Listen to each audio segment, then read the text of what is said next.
السلام علیکم ورحمۃ اللہ وبرکاتہ۔ اہل عرب زمانے جاہلیت میں بیت اللہ شریف یعنی کعبے کا بڑا احترام کرتے تھے۔ بیت اللہ شریف کے اندر یعنی اس کے مقام پر نہ جنگ کرتے تھے، نہ کسی کو قتل کرتے تھے، نہ کسی کا خون بہاتے تھے۔ اور عرب والوں کی نظروں میں بیت اللہ شریف کی خوب عظمت تھی، اس لیے عرب والوں نے ارادہ کیا کہ کعبے کی تعمیر نو کی جائے، یعنی کہ جو کعبہ ابراہیم علیہ السلام نے تعمیر کیا تھا وہ پتھر کے اوپر پتھر رکھ کر کے ایک چوکور نشان بنا تھا جو بغیر چونے اور غارے کے جڑے ہوئے تھے۔ مکے والوں نے کعبے کی تعمیر کے لیے اپنی حلال کمائی دے کر کے اس میں حصہ لیا، اور ان کے لیے بہت شرف کی بات تھی کعبے کی تعمیر کرنا۔ چنانچہ کعبے کی تعمیر شروع ہو گئی۔ اس وقت رسول اللہ صلی اللہ تعالی علیہ وسلم کی عمر مبارک 35 سال کی تھی۔ کعبے کی تعمیر جب حجر اسود کے مقام تک پہنچی تو ہر ایک قبیلہ یہ چاہتا تھا کہ اس پتھر کو وہ اپنے ہاتھوں سے اٹھا کر کے اس کے مقام پر رکھے۔ اسی دوران آپس میں ایک بڑی جنگ پیش آنے کو ہو گئی، یہاں تک کہ جنگ کی تیاری بھی ہو گئی۔ خون کی بڑی لگن میں سب نے اپنے ہاتھوں کو ڈبا کر اور ہمیشہ جنگ کرنے کا ارادہ کیا۔ تو اسی دوران کچھ عقل مندوں نے صلح کرنے کی بات کی، تو یہ بات طے ہوئی کہ جو سب سے پہلے مسجد حرام میں آئے گا ہم اس کے فیصلے پر راضی ہو جائیں گے۔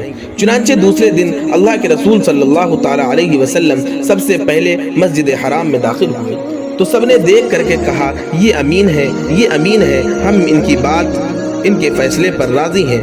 چنانچہ جب سب کا ارادہ یہی ہوا کہ پیارے آقا صلی اللہ تعالی علیہ وسلم جو فیصلہ کریں گے سب لوگ اس کو بخوبی مانیں گے، تو اللہ کے رسول صلی اللہ تعالی علیہ وسلم نے ایک چادر منگوائی۔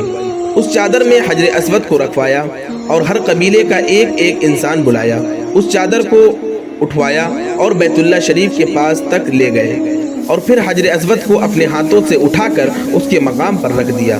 اسی کے ساتھ جو ایک بڑی جنگ ہونے والی تھی وہ ٹل گئی، اور ایسی کئی جنگیں پیارے آقا صلی اللہ تعالی علیہ وسلم کے فیصلے کی وجہ سے رک گئی۔ سبحان اللہ۔ آئیے اب ہم بات کرتے ہیں فضائل مکہ مکرمہ اور کعبۃ اللہ کی عظمت و فضیلت کے بارے میں۔ یہ وادی اقدس جلالت و عظمت اور رفعت بلندی کے لحاظ سے اپنا ثانی نہیں رکھتی۔ یہ دنیا جہان کی تمام بستیوں، قصبوں اور شہروں میں نرالی حیثیت کی حامل ہے۔ یہ ایسی نگری ہے جس میں داخل ہونے والے کو قرار اور سکون میسر ہوتا ہے۔ اس کی ہواؤں میں اور فضاؤں میں خالق کائنات نے اطمینانیت سے قلب کے لیے وہ سامان پیدا فرمائے ہیں جو ساری دنیا میں ڈھونڈنے سے بھی نہیں ملتا۔ اس کا بار بار تذکرہ کیا گیا ہے، ان اول بیت وضع للناس للذی ببکۃ مبارک وہدی للعالمین۔ یقیناً لوگوں کے لیے پہلی عبادت گاہ مکہ مکرمہ میں بنائی گئی، اس میں بڑی برکت دی گئی اور ہدایت کا ذریعہ بنایا گیا۔ کعبۃ اللہ کی عظمت و فضیلت۔ اس جہان میں اور رنگ میں بے شمار عمارت محلات خوبصورت ترین موجود ہیں، جن کے حسن و جمال میں اضافہ کرنے کے لیے لاکھوں کروڑوں اربوں روپے لگائے گئے اور خرچ کیے جا رہے ہیں۔ ان کو دیکھو تو عقل انسانی دنگ رہ جاتی ہے، لیکن کوئی ایسی جگہ یا عمارت نہیں جس کے دیدار کو اہل جہان کے لیے لازم قرار دیا گیا ہے اور جس کے لیے اتنے دنیا کے دل تڑپتے ہوں۔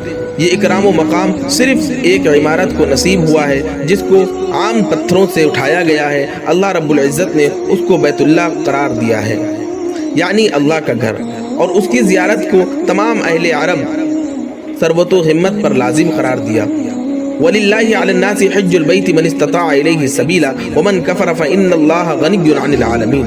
لوگوں پر اللہ کا یہ حق ہے کہ جس کو اس گھر تک پہنچنے کی استطاعت ہو وہ اس کا حج کرے، اور جو کوئی اس کے حکم کی پیروی سے انکار کرے تو اسے معلوم ہونا چاہیے کہ اللہ تبارک و تعالی دنیا والوں سے بے نیاز ہے۔ حضرت عبداللہ بن عمر رضی اللہ تعالی عنہ کا بیان ہے کہ ایک آدمی نبی اکرم صلی اللہ تعالی علیہ وسلم کی خدمت گرامی میں حاضر ہوا اور عرض کرنے لگا، اے اللہ کے رسول صلی اللہ تعالی علیہ وسلم، حج کس چیز کے ہوتے ہوئے فرض ہے؟ آپ صلی اللہ تعالی علیہ وسلم نے ارشاد فرمایا، سامان سفر اور سواری جو استطاعت رکھنے کے باوجود زیارت کعبہ یعنی حج نہیں کرتا۔ آپ صلی اللہ تعالی علیہ وسلم نے اس کے بارے میں بڑی ناراضگی کا اظہار کرتے ہوئے ارشاد فرمایا، جو بیت اللہ تک پہنچنے کی استطاعت کے باوجود حج نہیں کرتا وہ چاہے یہودی ہو کر مرے چاہے عیسائی ہو کر، ہمیں اس کی کوئی پرواہ نہیں۔ اور یہی بات اللہ تبارک و تعالیٰ نے ارشاد فرمائی، اللہ کے لیے بیت اللہ کا حج فرض ہے ان لوگوں پر جو اس تک جانے کی استطاعت رکھتے ہیں۔